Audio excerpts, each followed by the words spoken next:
учебадан чыгып, ужас просто пробкалар. Жеңешкама келип калдым.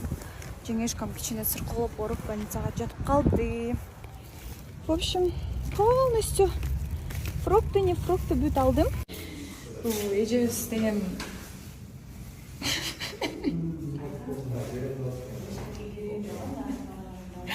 жүрөк көрсөтөбүлөт.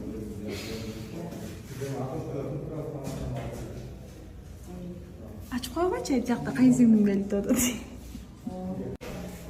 Сол адамға сеніп келдім да, менде қазір сим карта жоқ.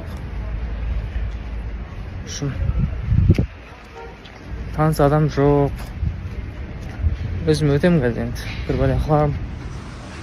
Достар, сәлем, қалайсыздар? Қараңыздар, ешқандай әдемі. Қазір кішкене серуендеп қайтайын деп шықтым. Рахаттанып ертең ертең.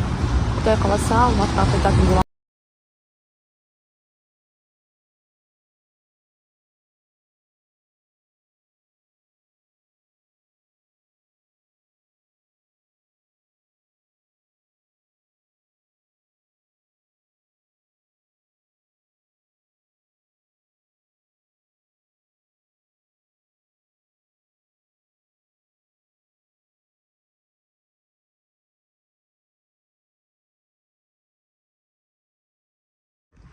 Достар, әрине мен өзімнің отбасымның қасында асында ұзағырақ болғым келеді, бірақ барлық жұмыстар менде қазір Алматыда, үйде жақта Лео, және де автокөлігімді қазір дайындадым, сатайын деп жатырмын, иә.